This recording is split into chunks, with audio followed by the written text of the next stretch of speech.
Assalamualaikum warahmatullahi wabarakatuh. Alhamdulillahi rabbil alamin. Nahmaduhu wa nasta'inuhu wa nastahdihi wa nastaghfiruh. Wa na'udzu billahi min shururi anfusina wa min sayyiati a'malina. Man yahdihillahu fala mudilla lahu wa man yudlil fala hadiya lahu. أشهد أن لا إله إلا الله وأشهد أن محمدا عبده ورسوله اللهم صل وسلم على حبيبنا وشفيعنا وذخرنا ومولانا محمد ابن عبد الله ختم الأنبياء والمرسلين وعلى آله ومن تبعهم بإحسان إلى يوم الدين. الحمد لله, kita menyatakan rasa syukur yang tidak terhingga kepada Allah Azza wa Jal. Sekali lagi pada malam ini kita dapat meneruskan kuliah bulanan kita di dalam memahami, di dalam mentadabbur surah Yusuf, dan kita masih lagi dalam perbincangan episod yang ke-10 dengan tema pertemuan untuk kali yang kedua. Dan Bunyamin, yakni adik kepada Nabi Yusuf AS, telah pun dirancang dengan sebaik-baik perancangan untuk ditahan oleh kerajaan Mesir. Kita sambung malam ini pada ayat yang ke-79.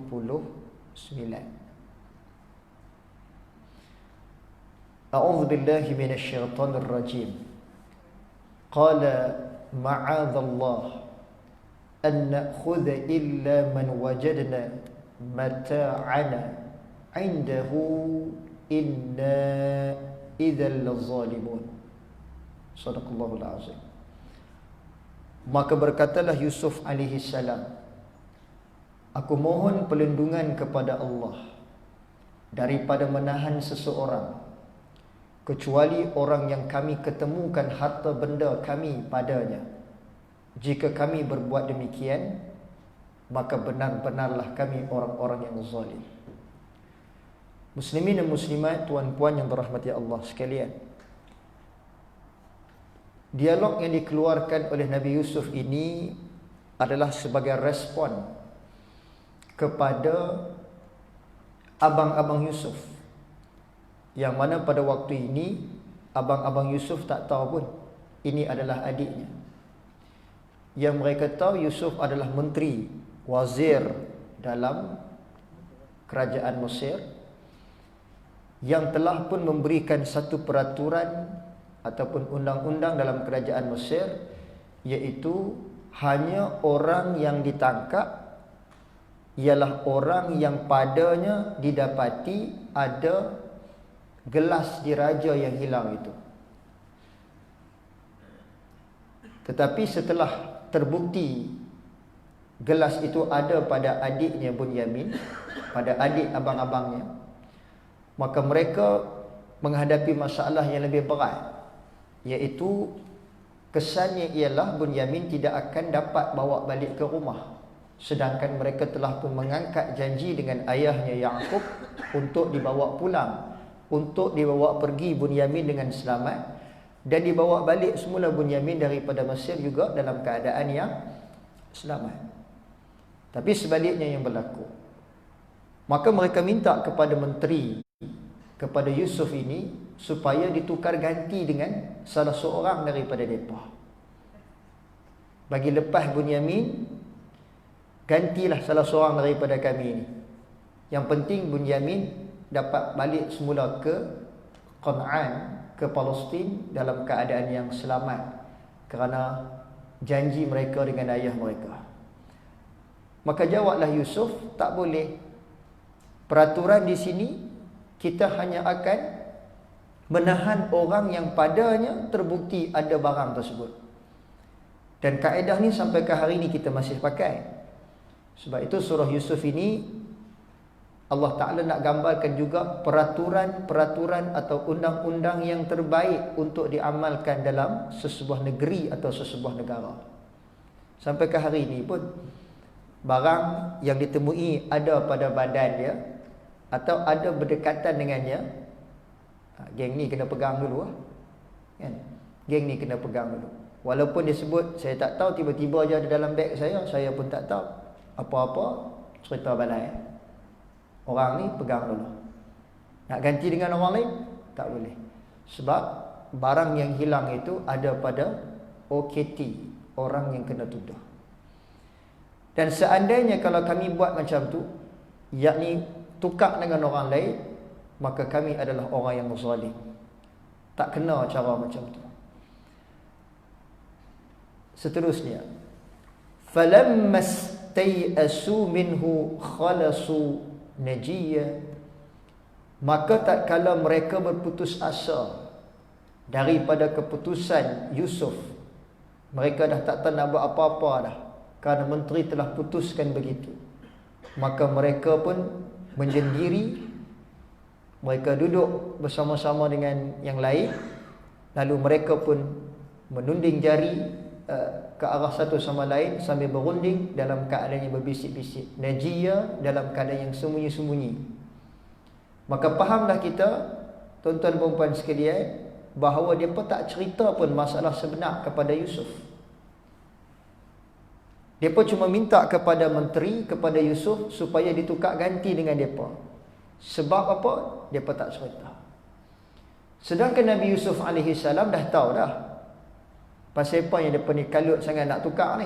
Bunyamin yang kena tahan, gelas diraja itu hilang dan ada dalam beg karung Bunyamin.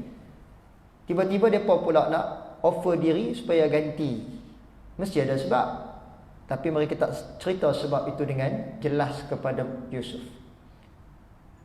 Duduk sama-sama dengan mereka, mereka pun membuat khalas, maknanya mereka berbincang apa yang kita nak kena buat sekarang ni.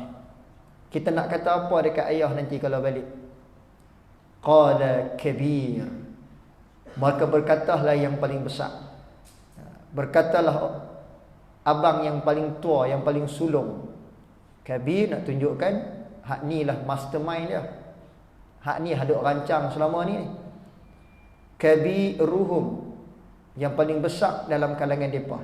Alam ta'lamu anna abakum, tidakkah kamu ketahui bahawa sesungguhnya ayahmu qad akhadha alaikum, telah mengambil janji daripada kamu. Mawthiqa, mawthiqa ni janji daripada kamu. Minallah, dengan nama Allah. Wa min qabl, dan sebelum daripada itu, ma farrattum, kamu telah menyia-nyiakan fi Yusuf, kepada Yusuf. Falan abrahal ard, aku tidak akan sekali-kali abrahal ard, yakni tidak akan sekali-kali bergerak. Abrah bermaksud bergerak, meninggalkan. Juga kita boleh baca dengan belayar. Sebab itu yang dipanggilkan tentera Abrahah tu. Abrahah yang dikatakan tentera Abrahah itu ialah dia suka bergerak, move daripada satu lokasi ke lokasi yang lain. Maka aku tidak akan tinggalkan bumi ini. Al-ard itu adalah merujuk kepada bumi Mesir. Hatta ya'zana li abi, sehinggalah ayahku memberikan keizinan kepadaku untuk kembali kepadanya. Atau yahkumallahu li, atau Allah yang akan memberikan keputusan yang terbaik kepadaku. Wa huwa khairul hakimin, dan sesungguhnya Allah itu maha bijaksana. Khairul hakimin, sebaik-baik memberikan hukuman. Al-hakimin juga boleh dibaca dengan sebaik-baik yang memberikan kebaikan, kebijaksanaan. Okey, baik. Muslimin dan muslimat yang dirahmati Allah sekalian, ayat 80. Ayat 80 ini kata Syekh Salah Abdul Fattah Al-Khalidi memberikan gambaran, inilah dia sifat antara sifat-sifat yang paling ketara yang ada dalam Bani Israel. Kita nak kenal Bani Israel ni macam mana? Tengok ayat 80 ni. Kenapa Allah Ta'ala sebut qala kabiruhum? Berkatalah hak paling besar dalam kalangan mereka. Sebab dalam siri-siri yang lalu, kita duk mengaji ayat ni, kita akan lihat bahawa yang main peranan besar ni adalah abang sulung ni. Abang hak sulung ni. Quran tak sebut nama. Tapi dalam kitab-kitab sirah kita tengok ada nama. Dan diyakini bahawa nama tersebut adalah datang daripada riwayat-riwayat Israiliyat. Jadi nak sebut nama apa boleh, tak mau sebut pun tak apa. Yang kita tahu hak ni paling sulung. Dan apa yang dia buat? Dialah yang merancang untuk memasukkan Yusuf ke dalam telaga. Ni cerita 30 tahun yang lalu, 35 tahun yang lalu. Abang hak sulung ni lah hak yang selama ni duk rancang nak buat benda tu, nak buat benda ni. Termasuk juga mengambil janji ke atas ayahnya Yaqub ketika mana nak lepaskan Bunyamin daripada rumah, nak bawa ke Mesir. Abang hak sulung ni juga. Tiba-tiba bila berlaku masalah, nampak? Bila berlaku masalah, tiba-tiba dhamir daripada abana, ayah kita, dia bertukar jadi abakum, ayah hampa. Maknanya dia berlepas diri daripada masalah ni sekarang. Bila bersalah, bila berlaku masalah, maka satu ciri-ciri daripada Bani Israel ialah cuba nak melepaskan diri. Maka gunalah dhamir abakum, ayah hampa. Qad akhadha alaikum. Ingat lagi dah, ayah hampa dah ambil janji ke atas hampa. Sedangkan yang ambil janji itu dia. Dia lepaskan tanggungjawab tu kepada adik-adik dia yang lain. Hampa yang ambil tanggungjawab ni. Hampa yang janji dengan ayah. Mawthiqa, atas nama Allah, hampa. Wa min qabl, dan sebelum itu faradtum, hampalah juga yang mensia-siakan Yusuf. Di sini kata Syekh Salah, satu persoalan yang tinggalkan. Pasal apa tiba-tiba Yusuf muncul? Sedangkan abang dia meyakini Yusuf dah mati. Yang lain pun pakat meyakini bahawa Yusuf dah mati. Tiba-tiba bila sampai dekat ayat ni, Yusuf terpancul keluar daripada mulut dia. Hampa lah selama ni hak buat tak reti dekat Yusuf. Hampa hak tak puas hati dekat Yusuf. Semuanya dia telah dekat orang. Sedangkan kabiruhum, dialah yang paling besar. Sepatutnya dialah yang kena ambil tanggungjawab ni. Jadi ayat 80 ni Allah Ta'ala nak tunjukkan pada kita betapa kroniknya masalah adik-beradik mereka ni. Tang elok kerja aku tu. Tang tak elok atau hampa punya pasal. Tang elok dia ambil, tang tak elok dia lepas ke orang. Ni nak kata bukan kata Bani Israel saja ni. Bani Melayu pun lebih kurang. Lebih kurang. Satu. Ciri yang kedua kita boleh tengok, biar orang lain yang tanggung masalah. Sepatutnya abang yang sulung ni ambil peranan lah. Pasal apa tiba-tiba nak kata falan? Nampak tak digunakan lan? Ada 3 perkataan nafi dalam bahasa Arab. Lam alif, la, lam mim, lam nun, lan. Bila ada 3 ni, la, lam dengan lan menunjukkan kata nafi. Dan kata nafi, la, lam dengan lan ni tak sama, terutamanya dalam kaedah nak istinbat hukum. Ulama-ulama fiqh bila nak tengok benda ni boleh bawa bincang lagi ke, nampak ada khilaf ataupun tidak, dia berlaku kerana ada perkataan la, lam dengan lan ni antaranya lah. Bila ada perkataan lan ni maknanya tidak sekali-kali. Dia lagi berat daripada lam dengan la lebih ringan. La ni tidak, lam ni tidak juga, tapi dia berat sikit daripada la. Tapi kalau lan, ini memang tak boleh bawa bincang ya. Jadi falan ni tidak sekali-kali, apa buatlah macam mana pun, aku tak akan keluar daripada bumi Mesir ni. Maknanya abang sulung ni tak mau jumpa dengan ayahnya. Apa fikirlah sendiri macam mana. Apa? Bila ada masalah, dia lepas kat dekat orang lain. Dan biar orang lain yang tanggung masalah tu. Sedangkan dia yang paling sulung. Dialah yang sepatutnya menunjukkan contoh kepada adik-adik yang lain. Tapi tak berlaku. Dan ciri yang ketiga kata Syekh Salah ialah Biar masa akan tentukan apa hukuman yang terbaik. Itu ayat yang last sekali tu. Aku akan tunggulah sampailah ayah kata boleh balik, baru aku balik. Dan kalau ayah kata tak bagi balik, maka aku serahkan kepada Allah untuk menentukan apakah hukuman yang terbaik kata aku. Menunggu untuk dihukum sahaja. Dalam kitab-kitab tafsir, antaranya dalam kitab tafsir Al-Munir, Dr. Wahbah Zuhaili menyebut bahawa yang dikatakan yahkumallah ini, hukum Allah ini ialah satu, ada yang mengatakan bahawa hukuman ini adalah hukuman pedang. Hukuman dengan pedang. Hingga aku dapat balik adik aku ni.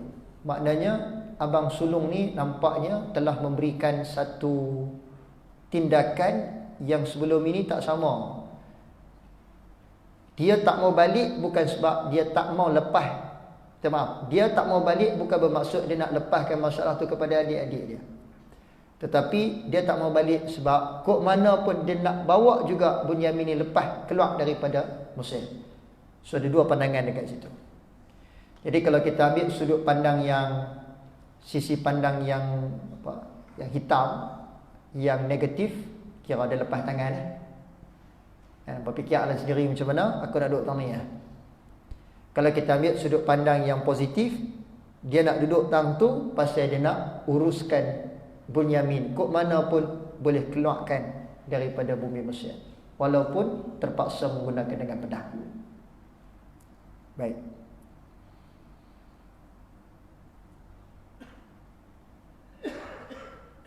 Seterusnya pada ayat yang ke-81 kita tengok.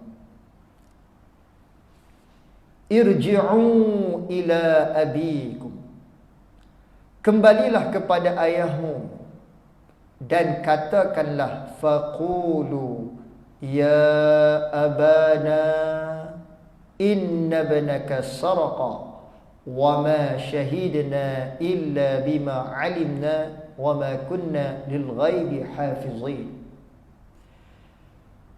Kembalilah kepada ayahmu dan katakanlah. Baik. Kalau kita tak buka tafsir, kita tak faham. Sebab ayat 80 tadi, gambaran yang Allah tunjukkan tentang abang sulung. Tiba-tiba bila masuk ayat 81 ni, ada satu dialog pula. Yang kalau kita tengok, nampak macam sambungan kepada ayat 80 tadi. Tapi sebenarnya tak. Ayat 81 ni adalah ayat Yusuf.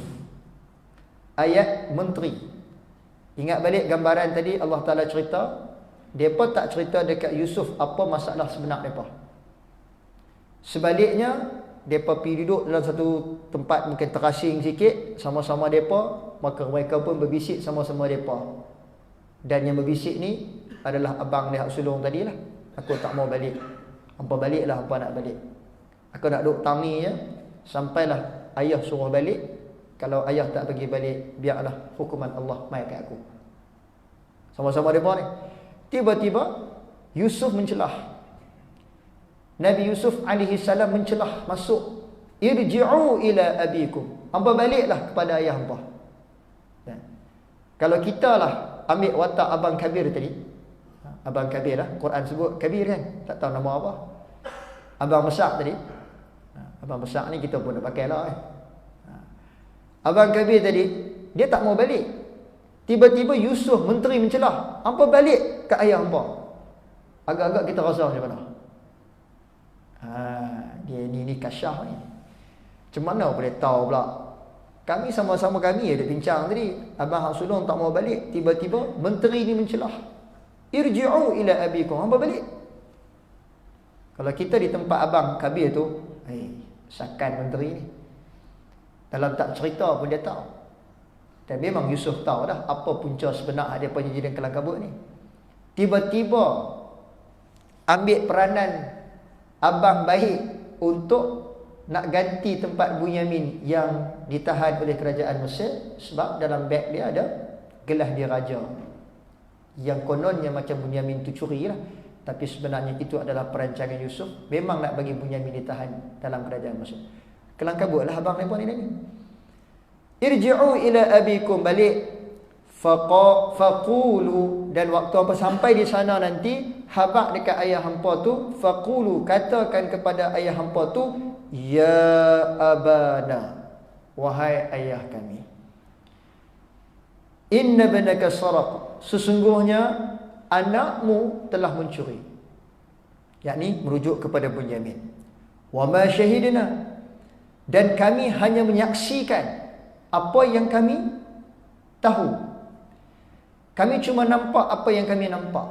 Selebihnya kami tak tahu. Memang betul ada gelas diraja hilang dalam kerajaan Mesir, dan terbukti gelas diraja tu hilang dan tiba-tiba ada dalam beg karung Bunyamin. Depan mata kami benda tu berlaku. Maka balik cerita benda ni dekat ayah hampa. Illa bima alimna, melainkan kami menyaksikan apa yang kami ketahui, dan sekali-kali kami tidak mengetahui kunna li ghaibi hafizin, benda yang hal-hal yang bersifat ghaib. Itu maksud li ghaibi hafizin. Kami tak boleh nak menjaga hal-hal yang bersifat ghaib. Kami tak tahu. Maka bila kata-kata ini dihantar, diminta oleh menteri Yusuf ini kepada abang-abangnya, yang mereka pun tak tahu tu adalah adik dia, adik mereka. Balik cerita ayat ni. Dan rupa-rupanya ayat ni, tuan-tuan dan puan sekalian, bukan satu ayat yang biasa. Tapi ia adalah satu ayat yang dihantar oleh Yusuf kepada abangnya dalam bentuk yang sangat-sangat details, yang hanya ayahnya Yaqub saja yang tahu. Kalau bahasa kita hari ni secret code lah. Sebab tu kalau tuan-tuan masih ingat, awal dulu waktu kita buka surah Yusuf ini, saya dah cerita dekat tuan-tuan, intro surah Yusuf ni, Allah Ta'ala sebut surah Yusuf ini adalah sebaik-baik kisah, ahsanul qasas, penceritaan yang terbaik. Apa tema tak ada dalam cerita ni, semua ada. Semua genre ada. Daripada percintaan, daripada konspirasi, daripada cerita yang menakutkan masuk dalam telaga, daripada cerita mimpi yang ditafsirkan, dari cerita ekonomi, kalau tuan-tuan masih ingat mimpi tentang lembu tu yang dimakan oleh lembu yang kurus, lembu gemuk kena makan dengan lembu yang kurus. Apa lagi tema tak ada, semua ada. Termasuk juga dengan tema cerita-cerita yang bersifat secret code macam ni. Geng-geng apa? Cerita hang nak kena baca secret code di sebalik perkataan, di sebalik ayat. Cerita berat. Cerita hak start tengok tu memang tengok sampai habis tak faham. Cerita-cerita hak berat macam tu dalam ni pun ada. Sebab nanti kita akan tengok, tuan-tuan dan puan sekalian, ayat 81 ni menjadi hujah kepada kita di depan. Nanti kita akan tengok, tiba-tiba sahaja ayah Yaqub boleh tahu Yusuf masih hidup. Macam mana boleh tahu?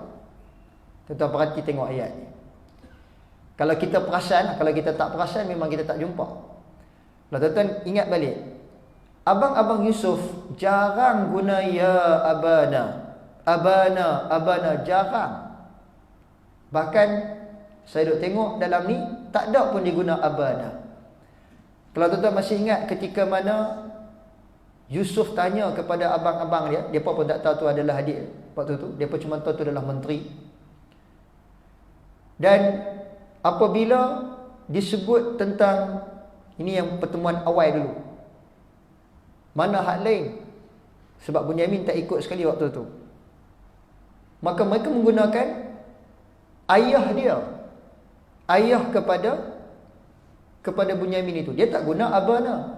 Abang-abang tak guna abana. Dhamir na tu tak digunakan. Semuanya abaku. Abahum satu lagi. Ayah dia. Ayah mereka. Tapi bila sebut ya abana, wahai ayah kami, maka yang suka guna abana hanyalah Yusuf.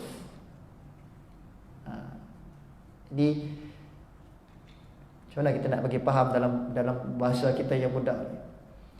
Sebagai ayah, sebagai ibu, tuan-tuan dan puan, kita ni bila ada anak-anak, bila anak-anak tu membesar depan kita, kita dah boleh tahu dah gaya bahasa dia, betul tak?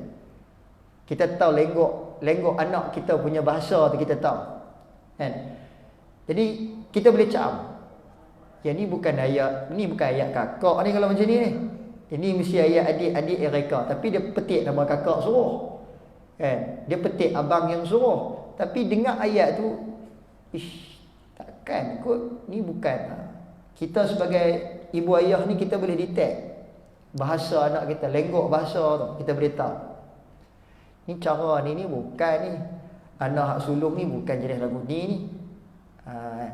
Jadi sama juga berlaku kepada Nabi Yaqub. Abana ni selalu guna oleh Yusuf je.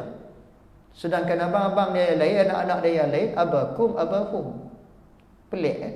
Keluarga yang sama, ayah yang sama, tapi tak guna perkataan ayah kita. Guna ayah dia. Orang Kedah, orang Penang jarang sangat lah. Orang Kedah selalu pakai ni, Pak Hang. Pak Hang, hang tanya Pak Hang. Macam tu, Mak Hang. Hang tanya Mak Hang, hang tanya Pak Hang.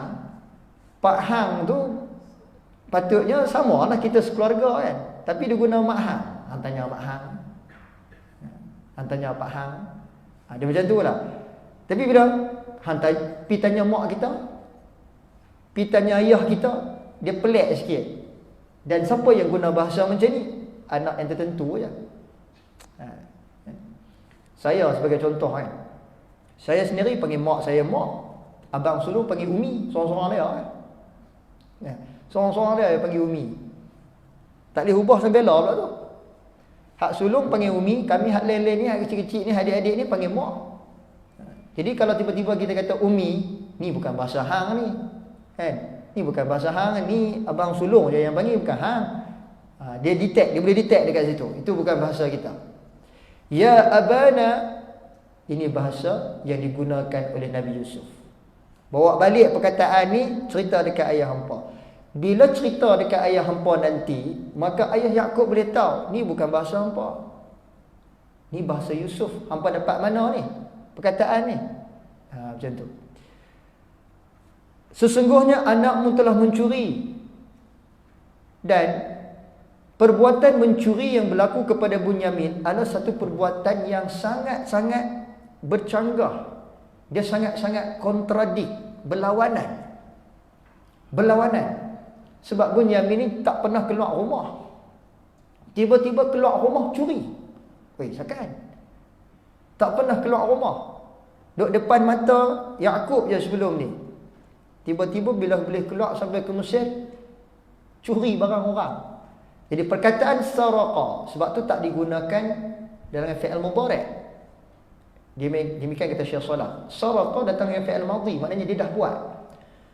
Kalau perbuatan itu sering buat, atau orang tu memang identiti dia seorang pencuri, maka dia tak akan guna saraqa. Dia akan gunakan fi'il mudhari', dia mesti ada ya di depan. Jadi perbuatan yang konsisten mencuri, identiti dia. Tapi bila saraqa nak tunjukkan bahawa Bunyamin ni tak pernah buat benda ni, dan tiba-tiba dia buat. Perbuatan ni kontradik, berlawanan. Dan kami tengok, wahai ayah, syahidna, kami menyaksikan itu, illa bima alimna, atas apa yang kami tahu.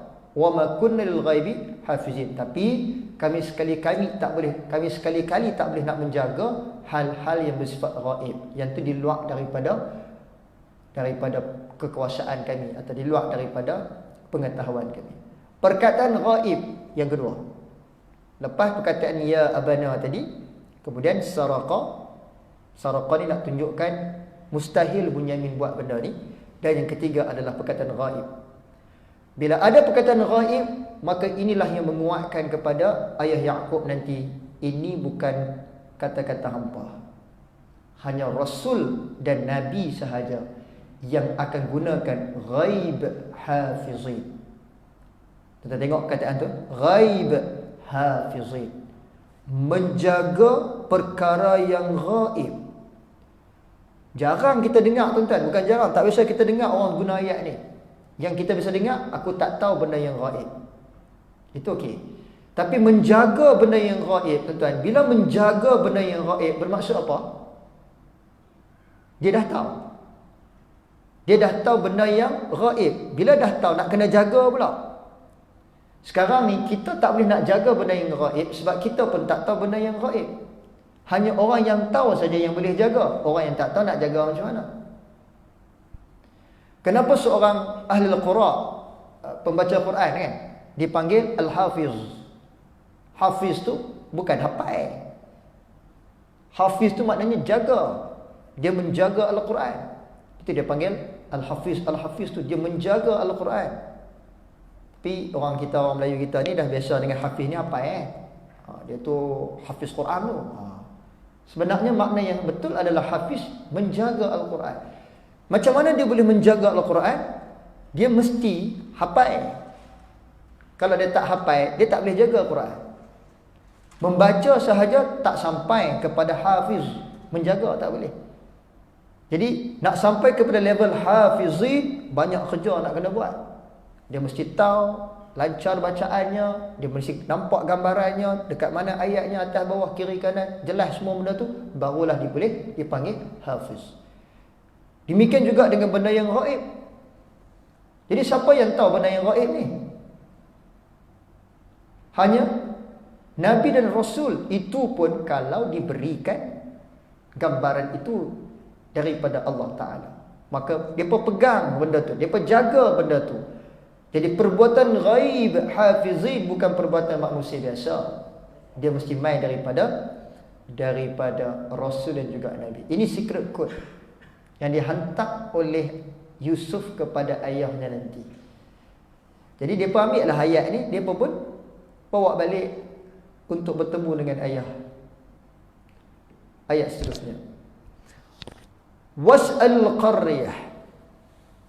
Ayat sambungan. Dan tanyalah kepada penduduk negeri. Al-qaryah, kampung. Al-qaryah maknanya duduk di tempat tersebut, penduduk di tempat itu. Was'al qaryah. Dan tanyalah penduduk negeri allati kunna fiha wal'ir, yang kami berada di situ. Tanyalah orang-orang dekat situ wahai ayah, yakni orang yang duduk di kawasan Mesir itu.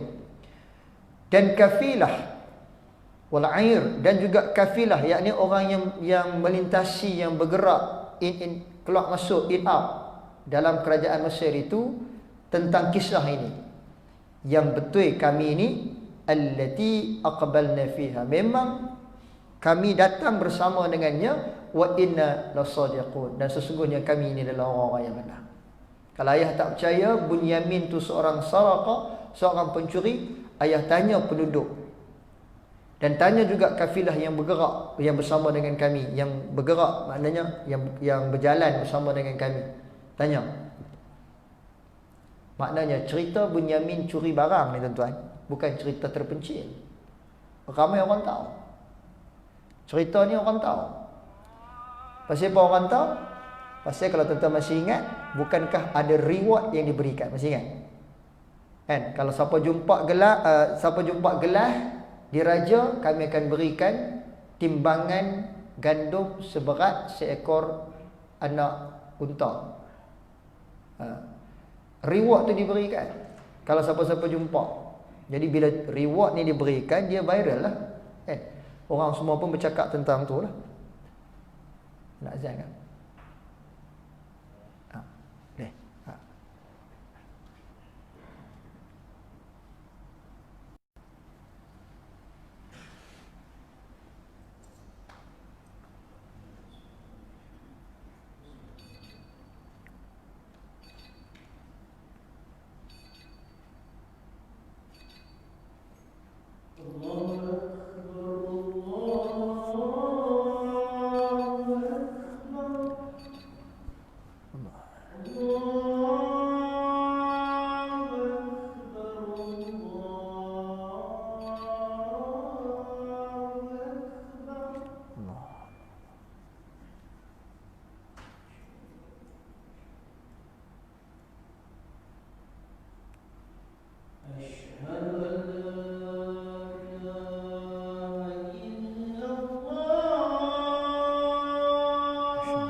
Baik.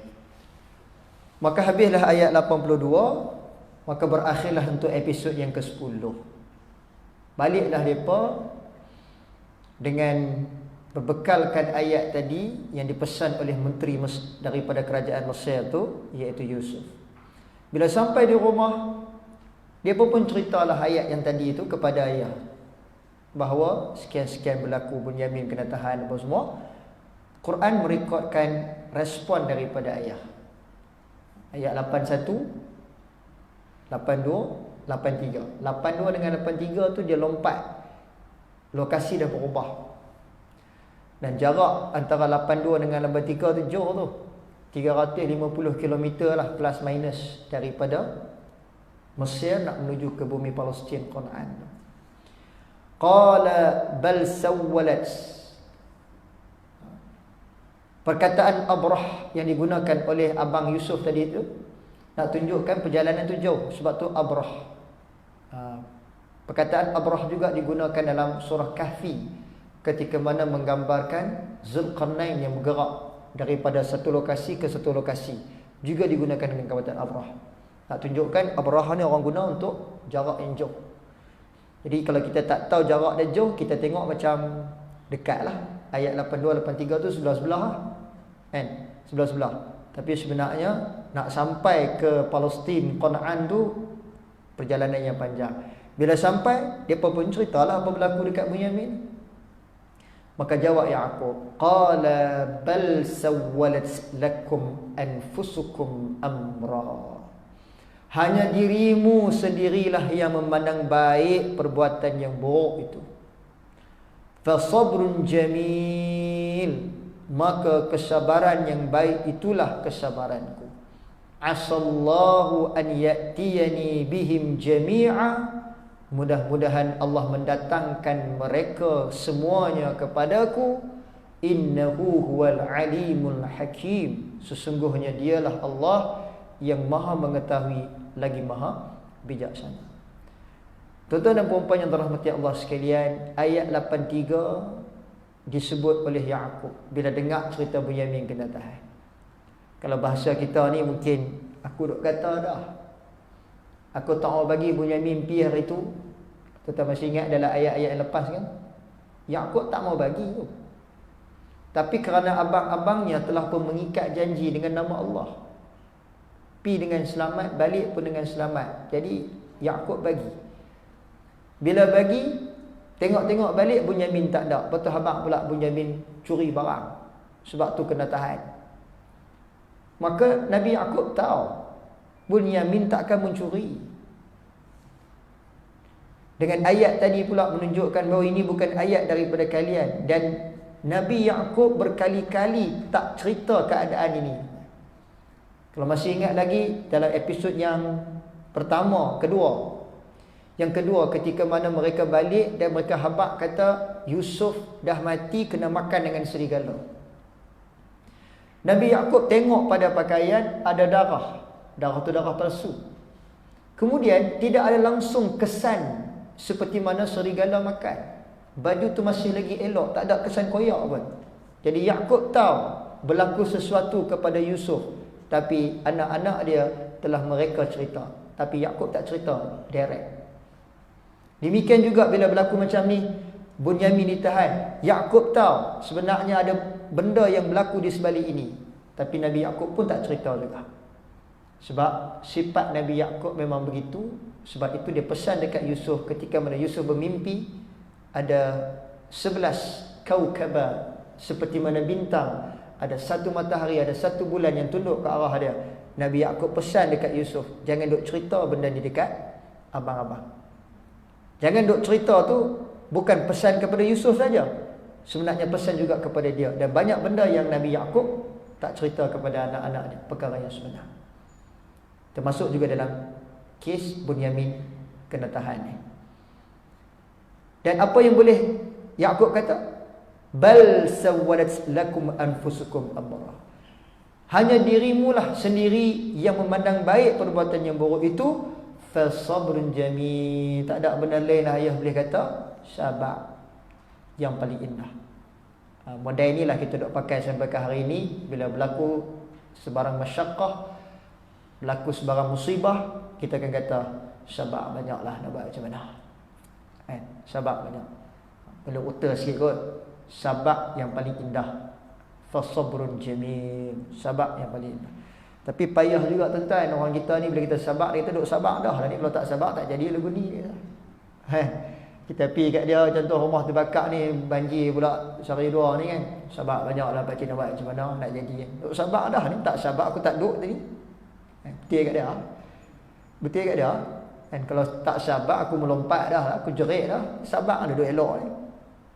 Jadi kita nak kena ubahlah sikit perkataan tu kan, nak bagi dia faham kan. Fasabrun jamil, sabar yang paling indah buat masa ni. Asallah, mudah-mudahan Allah akan mendatangkan mereka semua kepada aku. Okey, saya nak tinggal sekejap perkataan asallah. Saya nak tunjukkan macam mana Nabi Yaqub konsisten.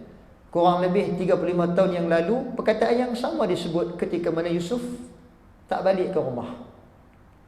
Perkataan ini digunakan, ayat ini digunakan oleh Yaqub ketika mana Bunyamin tak balik ke rumah.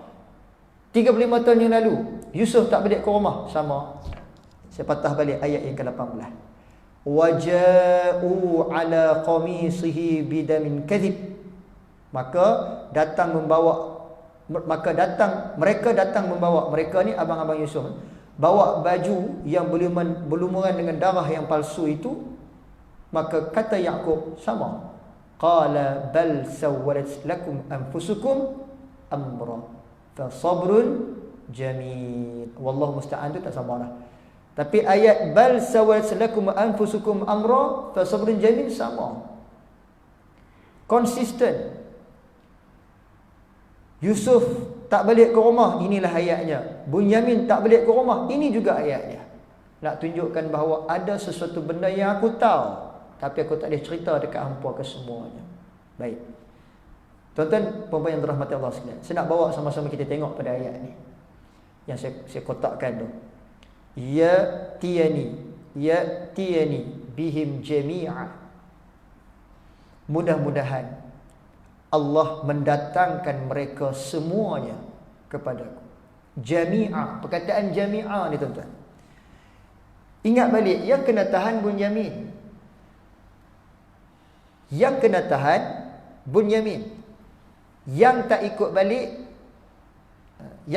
balik adalah abang yang kabir, abang yang tua. Riwayat Israiliyat letak nama abang tu adalah Rubail. Jadi waktu ni dia balik tak? Rubail tu balik tak? Tak balik juga. Duk ada dekat Mesir tu, tak mau balik. Walaupun menteri abang kata apa pergi balik, dia tak balik. Sebab dia tak mau berdepan dengan masalah. Ini antara sifat Bani Israel. Buat masalah, reti. Bila berlaku masalah, tak mau berdepan dengan masalah. Dia tak boleh nak terima keadaan tersebut. Jadi, duduk di Mesir. Hak ni pakat balik. Balik bawa khabar. Kan? Balik bawa khabar, cerita pula dekat ayah. Ayah pula sedih. Ayah pun kata, fasabrun jamil. Okay. Jadi, yang kena tahan Bunyamin. Yang tak ikut balik adalah Rubail. 2 orang je. Tapi kenapa digunakan jami'ah? Nak tunjukkan ramai. Jama' lebih daripada 3. Jadi siapa lagi? Siapa lagi? Bunyamin, Rubail, 2 orang. Ada 2 orang anak yang tak balik ke rumah. Tiba-tiba digunakan jami'ah, lebih daripada 3. Seolah-olah ada seorang lagi yang tak balik ni. Siapa seorang lagi? Dan bagaimana ada yang ada bunyi itu Yusuf. Jadi Yusuf tu macam mana pula yang kata Yaqub boleh tahu kata Yusuf ada lagi? Inilah kaitan ayat 83 dengan ayat 81 tadi tu. Bila depa balik, depa bawa cerita yang sama, depa bawa ayat yang sama tadi. Perkataan ya abana saraqa ghaib hafizin. Perkataan ghaib hafizin tu paling jelas tu. Hampa tak biasa-biasa guna perkataan ni, tiba-tiba balik tu main perkataan ni mesti apa? Macam itulah lebih kurang kan. Anak kita tak biasa sebut perkataan tu, tiba-tiba balik, sebut perkataan ni. Hampa reti mana ni? Hampa tahu mana ni? Maknanya hampa dapat daripada seseorang yang aku sangat kenal dulu. Itulah Yusuf. Jami'ah. mudah-mudahan Allah mendatangkan mereka semua balik kepada aku ni. Innahu huwal alimul hakimin. Sesungguhnya dialah yang maha mengetahui lagi maha bijaksana. Tetap perasan tak perkataan al-hakimin, al-hakim, minta maaf, al-hakim, al-hakim, alimul hakim, yang mengetahui, yang maha mengetahui lagi maha bijaksana. Nak tunjukkan bahawa Nabi Yaqub sangat-sangat positif bahawa Yusuf itu masih lagi hidup. Baik. Kemudian apa yang berlaku? Selepas daripada tu, tuan-tuan dan puan sekalian, bila disebut fasabrun jamil, maka Nabi Yaqub telah memberikan arahan, satu arahan kepada anak-anak dia. Arahan ini memberikan faham pada kita bahawa kali ini Nabi Yaqub sangat-sangat jelas bahawa ada cara untuk selamatkan Bunyamin, ada cara untuk menyelamatkan Rubail, dan ada cara macam mana nak dapatkan balik Yusuf. Dan bagaimana arahan itu? Arahan itu sama-sama kita akan tengok dalam pengajian kita yang akan datang, insya-Allah. Dia berhenti dekat tu lah. Kan kita sambung lagi tuan-tuan insya-Allah dalam pengajian kita ni bulan 12. Makna kata lambat sikit kita jumpa lah. Tahun depan baru kita jumpa. Kan? Tahun depan baru kita jumpa. Mudah-mudahan insya-Allah tuan-tuan ya, Allah Taala memperkenankan pertemuan kita lagi bulan 1. Saya pun tak tahu ni bulan 1 ni macam mana tarikh ni kan. Keadaan tak menentu sekarang ni. Saya takut saya patah balik ke Kuching Sarawak tu, dia pas tahan tak mau pula. Bukan tahan pasal kelas dia raja hilang, bukan pasal itu. Tahan pasal kena kuarantin 14 hari, nak patah balik tu jadi masalah pula. Tak apalah, kita tengok macam mana. Mudah-mudahan Allah Ta'ala mudahkan pertemuan kita untuk pengajian kita yang akan datang. Jadi kita berhenti ayat 83. InsyaAllah kita temu lagi dalam pengajian kita yang akan datang. Aqulu qawli hadha wa astaghfirullahal azim li wa lakum. Assalamualaikum warahmatullahi wabarakatuh.